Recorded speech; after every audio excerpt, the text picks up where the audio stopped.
아빠가 가까이 있으니까 너무 좋다. 장모님, 저 지금 회의 영상으로 하던 중인데.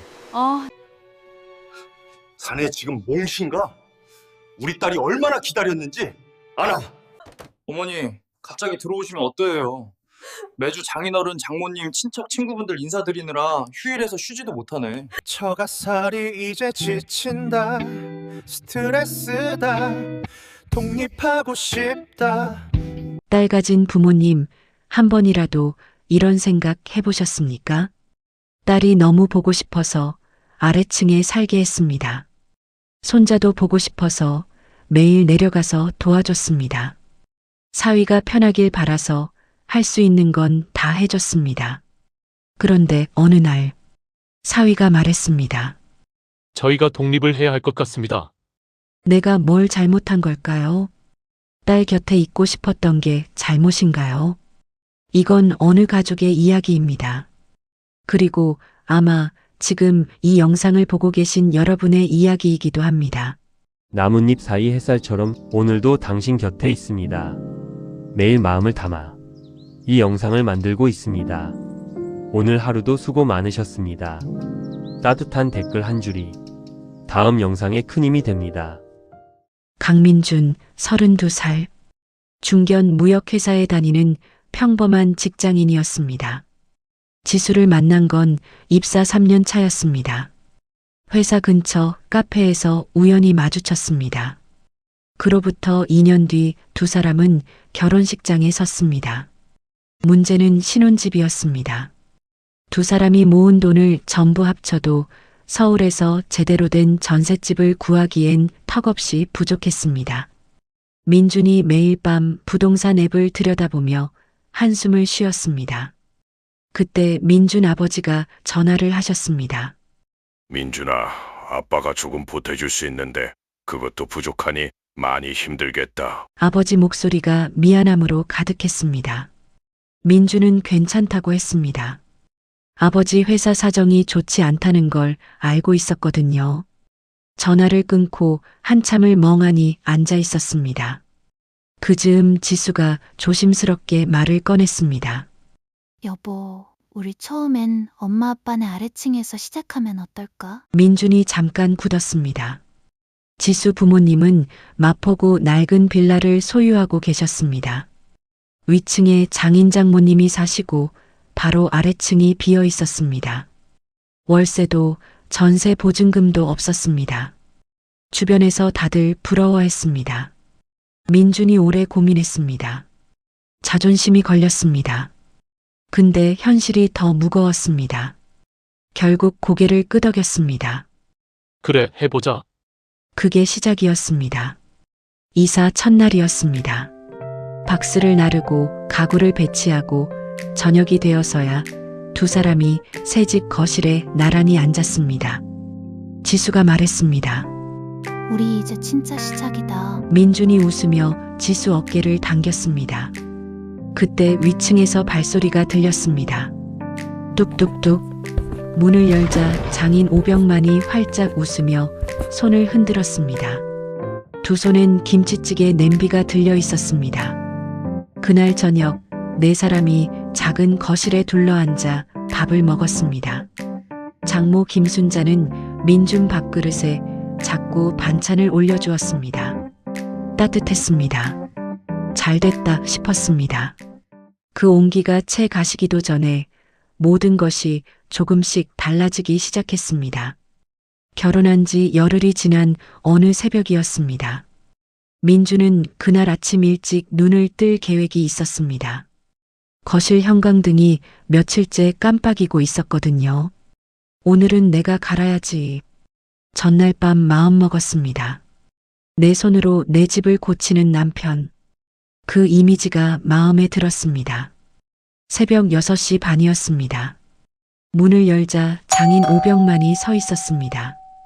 두툼한 작업 장갑을 끼고 형광등 2개를 손에 들고서 일어났어. 어젯밤에 보니까 거실 등이 깜빡이던데. 아침에 갈아주려고 왔어. 아빠가 가까이 있으니까 너무 좋다. 아, 아버님. 제가 오늘 하려고 했는데요. 됐어. 자네는 커피나 마셔. 나 5분이면 돼. 민주는 커피잔을 내려놓았습니다. 할 말을 잃은 채 그냥 서 있었습니다. 부엌에서 식어가는 커피를 바라보며 민주는 이상하게 손을 한번 쥐었다 폈습니다. 이유는 몰랐습니다. 고마웠습니다. 그때는 진짜로 열흘이 더 지났습니다. 지수가 아이 낮잠을 재우러 안방에 들어간 사이 거실에 모처럼 둘만의 시간이 생겼습니다. 민준의 심장이 콩닥 뛰었습니다. 오랜만이었습니다. 살며시 지수 어깨를 당겼습니다. 지수가 피식 웃으며 눈을 감았습니다. 바로 그 순간이었습니다. 민준의 심장이 철렁 내려앉았습니다. 번쩍 일어섰습니다. 장모 김순자가 반찬통 2개를 들고 들어서다가 거실에서 딱 멈추었습니다. 아이고 깜짝이야. 문이 안 잠겨 있어서 그냥 들어왔는데. 지수 얼굴이 순식간에 빨개졌습니다. 엄마, 노크를 해야지. 아유 미안해요 미안해. 장모는 부엌으로 들어가며 냉장고를 열었습니다. 냉장고가 텅 비었네. 이것도 없어. 저것도 없고. 민주는 창밖을 바라보았습니다. 귀가 뜨거웠습니다. 그때 민준이 보지 못한 게 하나 있었습니다. 부엌으로 들어서면서 장모가 입꼬리를 살짝 올렸다는 것. 우리 딸이 저렇게 잘 지내는구나 하는 미소였습니다. 민준이 그 미소의 진짜 의미를 알게 되는 건 훨씬 나중의 일이었습니다. 그날 저녁 민준은 형광등을 하나 샀습니다. 마트에서 퇴근길에 이번엔 내가 갈아야지 계산하면서 괜히 가슴이 찼습니다. 서랍장 안에 넣어두었습니다. 다음 날이었습니다. 퇴근 후 현관문을 여는데 집안에서 드릴 소리가 났습니다. 민준의 발이 그 자리에서 멈추었습니다. 장인이 흔들리던 문손잡이를 고치고 있었습니다. 민준이 안방으로 들어갔습니다. 손잡이는 내가 이번 주말에 하려고 공구 샀는데 지수가 가볍게 대꾸했습니다. 아빠가 먼저 오셨잖아. 뭐 어때? 뭐 어때? 그 세 글자가 가슴에 박혔습니다. 민준이 서랍장을 열었습니다. 형광등이 있었습니다. 포장도 뜯지 않은 채로 서랍을 다시 닫았습니다. 장모님, 저 지금 회의 영상으로 하던 중인데. 그날 밤 민주는 인터넷을 뒤졌습니다. 처가살이 사위 커뮤니티 글이 수천 개였습니다. 나만 이런 게 아니었습니다. 근데 그게 위로가 됐냐고요. 됐다가 안 됐다가. 토요일 아침이었습니다. 민준이 분리수거 봉투를 들고 일찍 나섰습니다. 심장이 살짝 두근거렸습니다. 오늘은 내가 한다. 주차장 분리수거함 앞에 섰습니다. 텅 비어 있었습니다. 경비 아저씨가 지나가며 말했습니다. 602호 사위분, 장인어른이 아까 벌써 다 내려가셨던데요. 민준이 봉투를 든 채 그 자리에 서 있었습니다. 등줄기로 뭔가 차가운 게 훑고 지나갔습니다. 주차장 구석으로 걸어갔습니다. 차 뒤에 기댔습니다.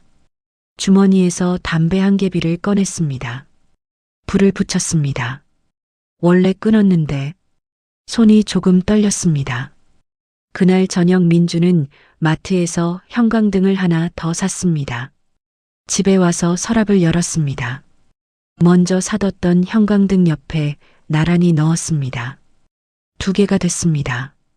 둘 다 포장도 뜯지 못한 채 서랍을 닫으면서 민주는 생각했습니다. 언제쯤 이걸 갈 수 있을까? 재택근무를 하던 화요일이었습니다. 중요한 화상회의가 있었습니다. 카메라를 켜고 마이크 확인하고 민준이 굳었습니다. 장모였습니다. 청소기를 들고 들어섰습니다. 낮에 잠깐 청소만 할게요. 장모님, 저 지금 회의 영상으로 하던 중인데. 어머님, 저 지금 회의가. 화면에 상사 얼굴이 떴습니다. 강대리 뒤에서 무슨 소리야? 민준의 귀가 화끈거렸습니다. 죄송합니다. 잠깐만요. 상사한테는 죄송하다고 했습니다. 어머님께는 아무 말도 못했습니다. 주말이 문제였습니다. 어느 토요일 핸드폰이 울렸습니다. 장인 번호. 민준아, 올라와봐. 내 동생 가족이 왔어.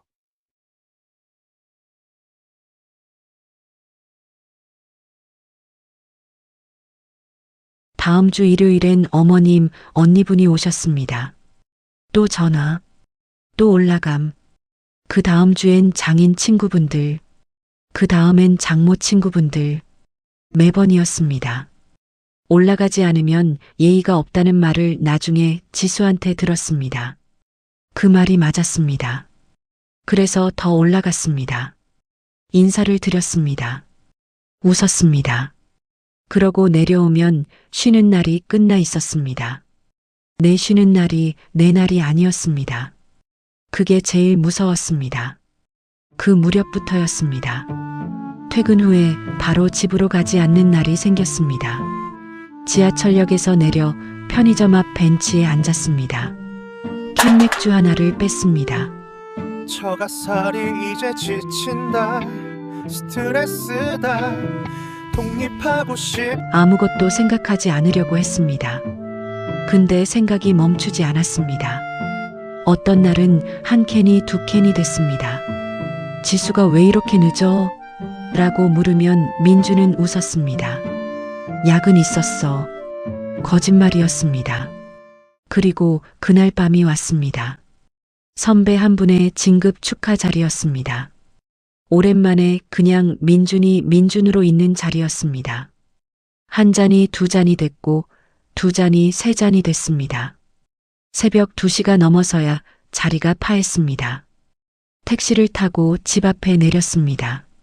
찬바람이 얼굴을 때렸습니다. 알딸딸했습니다. 빌라 현관문을 열고 들어섰습니다.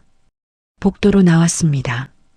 그런데 술에 취해 흐릿해진 눈앞에 누군가 서 있었습니다. 눈을 깜빡였습니다.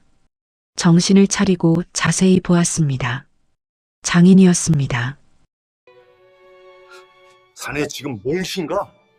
우리 딸이 얼마나 기다렸는지 알아. 슬리퍼 차림으로 두 팔을 팔짱 낀 채 문 앞에 서 있었습니다. 술이 그 순간 확 깼습니다. 자네 지금 몽신가? 우리 딸이 얼마나 기다렸는지 알아. 지금 몇 시야? 아, 아버님 오늘 회식이 있었는데요. 술은 적당히 마셔야 해. 애 아빠가 됐으면 처신을 해야지. 나쁜 말이 아니었습니다. 틀린 말도 아니었습니다. 내 집 현관 앞에서 혼자 고개를 숙였습니다. 40도 안 된 사람이 자기 집 문 앞에서. 다음 날 아침이었습니다. 출근 준비를 하는데 지수가 거실에서 불렀습니다. 여보, 나 어젯밤에 엄마랑 통화했어. 우리 여기서 아예 눌러 살면 어떨까 해서. 민준이 넥타이를 매다가 멈추었습니다. 손가락이 굳었습니다. 지수야. 응? 나 회사 가야 해. 그날 퇴근길 민준은 새 정거장을 일부러 더 타고 갔습니다. 버스창에 머리를 기댔습니다. 눈을 감았습니다. 서랍 속 형광등이 생각났습니다. 아직 갈지 못한 형광등. 결혼은 독립이라고 했습니다. 우리는 지금 독립한 걸까요? 그날 밤 11시였습니다. 위층에서 불이 꺼지지 않고 있었습니다. 장인이 거실 소파에 혼자 앉아 있었습니다. 텔레비전도 켜지 않은 채 장모가 방에서 나왔습니다. 왜 앉아요? 아랫집 불이 꺼졌어. 장모가 창을 내려다보았습니다. 아무 말이 없었습니다. 두 분이 알고 있었습니다. 뭔가 잘못되고 있다는 걸. 좋은 마음으로 한 일인데 왜 잘못된 건지도 몰랐습니다. 며칠 후 밤이었습니다. 여보, 저번에 한 말 생각해봤어? 여기서 계속 사는 거. 민준이 찻잔을 내려놓았습니다. 지금 말하지 않으면 평생 못합니다. 지수야, 솔직하게 말해도 돼? 당연하지. 나는 우리 둘이 나가서 살고 싶어. 지수 얼굴이 굳었습니다. 독립? 지금 독립이 문제야? 여기서 얼마나 잘해주시는데. 나는 여보는 항상 나는이야. 민준의 가슴이 쿵쿵 뛰었습니다. 목소리가 떨렸습니다. 내 마음은 누가 생각해줘? 지수가 할 말을 잃었습니다. 그 말이 허공에 남았습니다. 그날 밤 두 사람은 아무 말 없이 잠자리에 들었습니다. 지수도 오래 잠을 못 잤습니다. 새벽 3시 지수가 살며시 일어나 부엌으로 나왔습니다. 냉장고에서 물을 꺼냈습니다. 창밖을 바라보다가 눈물을 한번 닦았습니다. 그리고 다시 방으로 들어갔습니다. 아무도 보지 못했습니다. 그 주 토요일이었습니다. 민주는 아침부터 마음이 가벼웠습니다. 오늘은 지수와 단둘이 나가기로 했거든요. 가슴이 콩닥 뛰었습니다.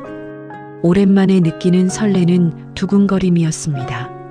차 키를 집어드는데 핸드폰이 울렸습니다. 장인 번호였습니다. 그 순간 가슴이 탁 막혔습니다.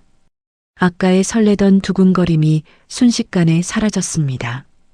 민준아, 오늘 아버지 친구분 결혼식이 있는데 강남까지 좀 모셔다 줄 수 있어? 민준이 눈을 한번 감았습니다. 네, 아버님. 갈게요. 됐어. 내가 갈게. 그 말이 자동으로 나왔습니다. 너무 자연스러워서 무서울 정도였습니다. 강남 식당 주차장에서 5시간을 기다렸습니다. 옆 차에서 젊은 부부가 내렸습니다.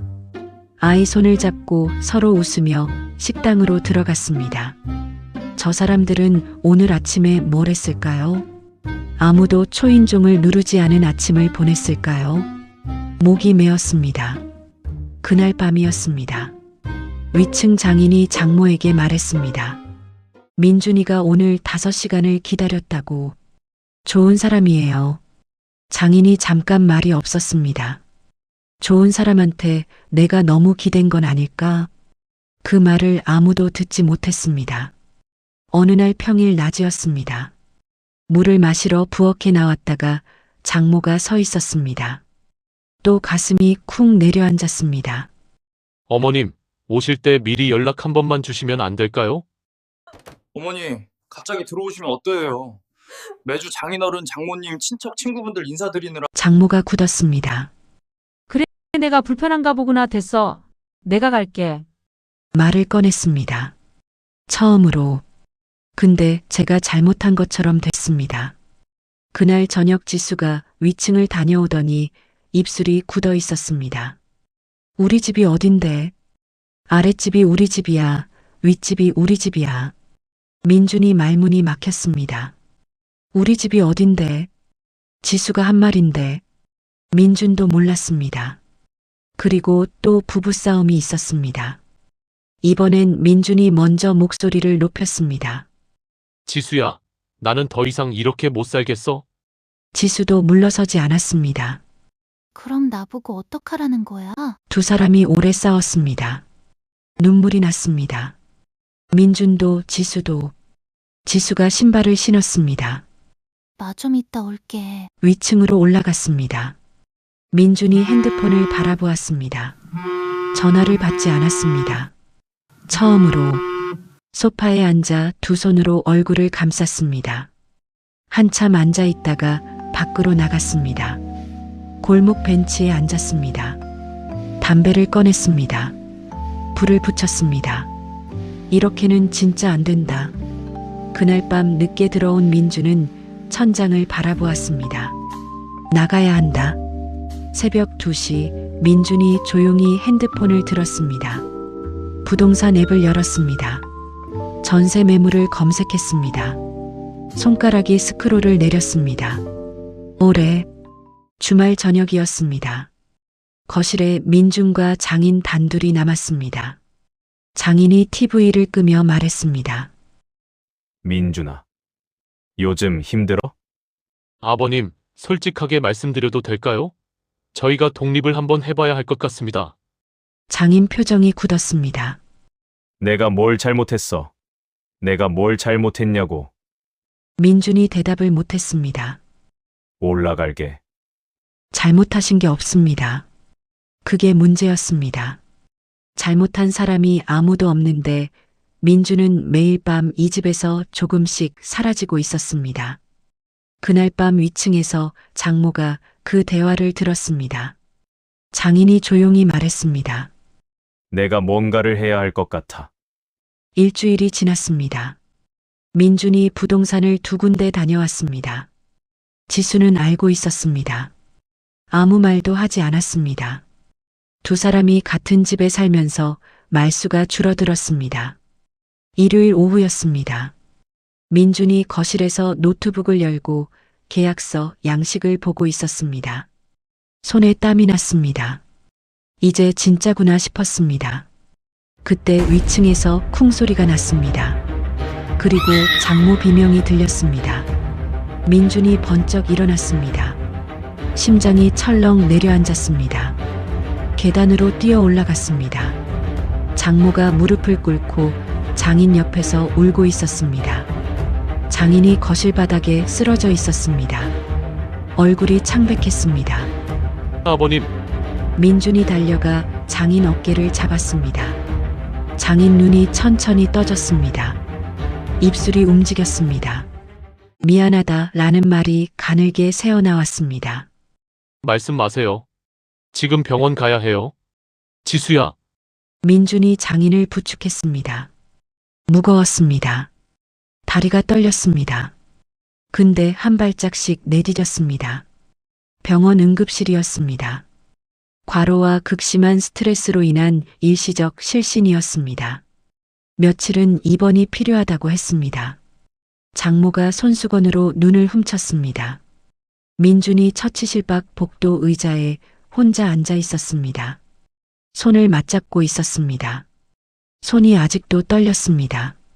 노트북에 띄워두었던 계약서 양식이 생각났습니다. 이 복도가 낯설지 않았습니다.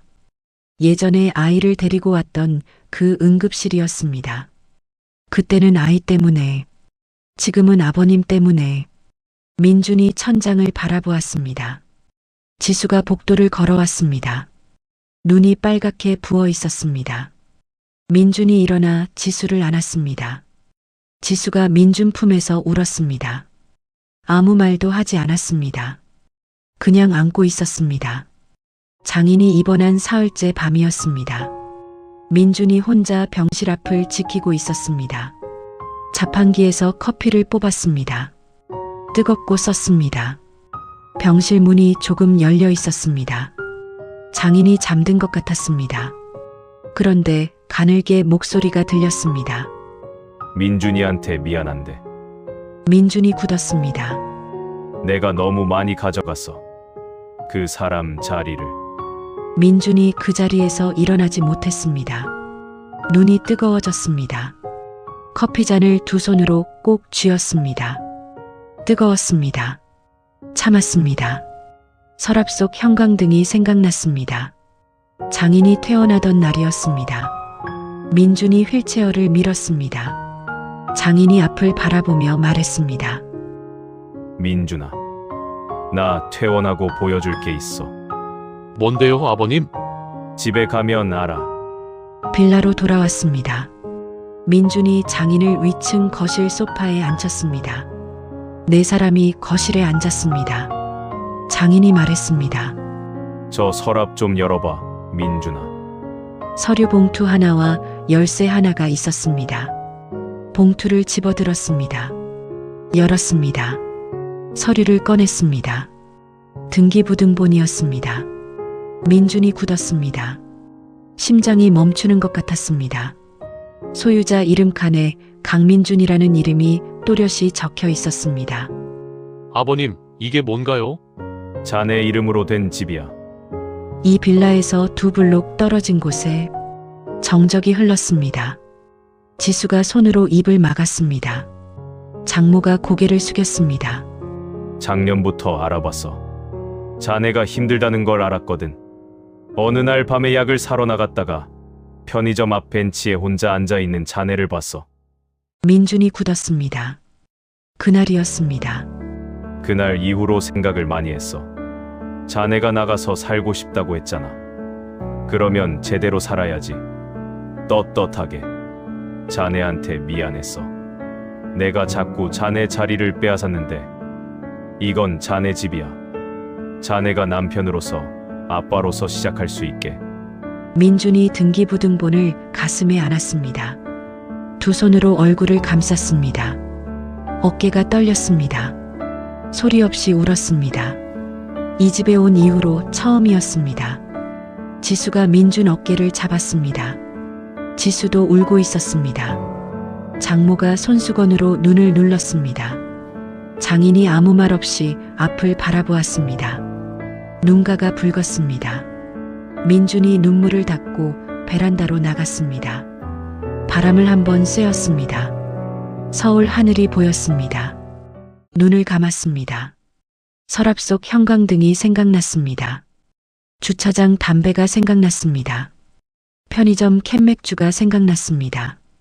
병실 복도에서 들었던 아버님의 혼잣말이 생각났습니다. 뭔가가 가슴속에서 조용히 정리됐습니다. 다시 거실로 들어왔습니다. 아버님. 응. 이 집 전세 놓으면 어떨까요? 제가 나가고 싶었던 건 이 집이 싫어서가 아니었습니다. 제 자리가 없어서였습니다. 근데 아버님이 지금 저한테 자리를 주셨잖아요.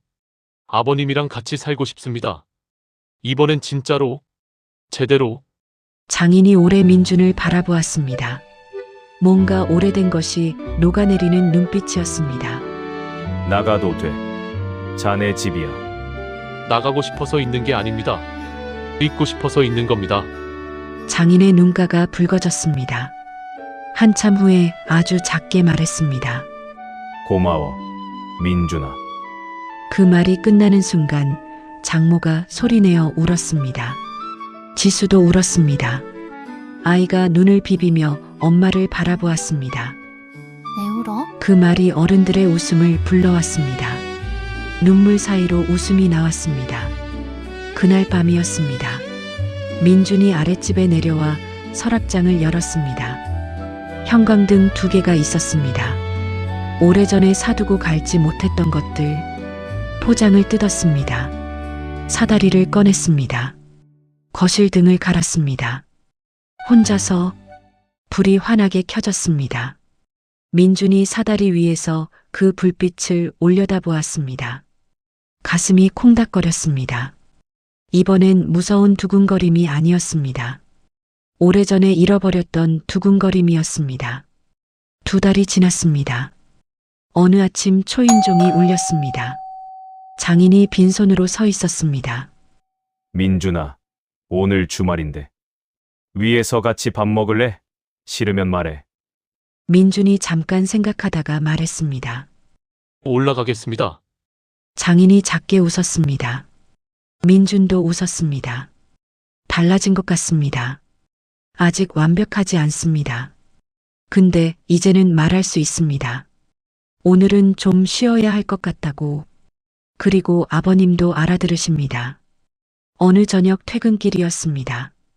엘리베이터에서 내리는데 위층에서 장모 목소리가 들렸습니다. 사위 왔어요. 오늘 갈비찜 했는데 올라와요. 민준이 복도에 서서 위층을 올려다보았습니다. 예전엔 그 목소리가 가끔 무거웠습니다. 근데 오늘은 발걸음이 가벼웠습니다. 봄날 오후였습니다. 공원에서 4사람이 걸었습니다. 장인이 아이를 안고 앞서 걷고 장모가 옆에서 간식 봉투를 들었습니다. 민준과 지수가 나란히 그 뒤를 걸었습니다. 지수가 민준 팔을 잡으며 작게 말했습니다. 좋다. 이러니까 좋잖아. 민준이 말했습니다. 응. 이러니까 좋다. 장인이 뒤를 돌아보며 말했습니다. 빨리 와. 벤치 맡아놨어. 민준이 웃으며 걸음을 빨리 했습니다. 가슴이 콩닥거렸습니다. 이 두근거림이 오래됐으면 좋겠다 싶었습니다. 따뜻한 봄, 밤이었습니다. 아이를 재우고 거실 불을 껐습니다. 지수는 먼저 잠들었습니다. 민준이 소파에 혼자 앉았습니다. 천장에서 장인 발소리가 들렸습니다. 왔다 갔다 하다가 멈추었습니다. 잠자리에 드신 것 같았습니다. 민준이 거실 불을 켰습니다. 화냈습니다. 내가 갈아 넣은 형광등이었습니다. 창밖을 바라보았습니다. 아파트 불들이 하나씩 꺼졌습니다. 결혼은 독립이라고 했습니다. 맞는 말입니다. 근데 독립이 혼자가 되는 게 아니라는 걸 이제는 압니다. 연결되어 있으면서도 각자의 자리가 있는 것. 그게 독립인 것 같습니다. 내 집이 생겼습니다. 근데 거기에 살지 않기로 했습니다. 집이 생긴 게 중요한 게 아니라 자리가 생긴 게 중요하다는 걸. 그리고 그 자리는 여기에도 있었습니다. 처음부터. 다만 우리가 몰랐을 뿐이었습니다. 다음 날 아침이었습니다. 장인이 서 있었습니다. 손에 공구박스를 들고 민준아. 베란다, 창문 손잡이가 헐거운 것 같던데. 같이 고칠까? 저 오늘 출근해야 하는데요. 아, 그래. 그럼 주말에. 주말에 같이 하시죠? 제가 공구 있습니다. 장인이 환하게 웃으며 공구박스를 들고 올라갔습니다. 민준이 그 뒷모습을 바라보았습니다. 가슴이 따뜻했습니다. 오랫동안 차가웠던 곳이 조용히 녹는 것 같았습니다. 공구박스였습니다. 예전이었으면 그 공구박스가 무거웠을 겁니다. 근데 오늘은 같이 고치자고 했습니다. 민준이 출근 준비를 마치고 서랍장을 한번 열어보았습니다. 비어 있었습니다. 형광등 2개가 사라진 자리가. 오래됐는데도 화냈습니다. 우리가 달라졌습니다. 조금씩. 그 조금이 쌓여서 꽤 다른 아침을 만들었습니다. 그리고 그 아침이 오늘도 계속되고 있습니다. 지금까지 끝까지 시청해 주시어 감사합니다.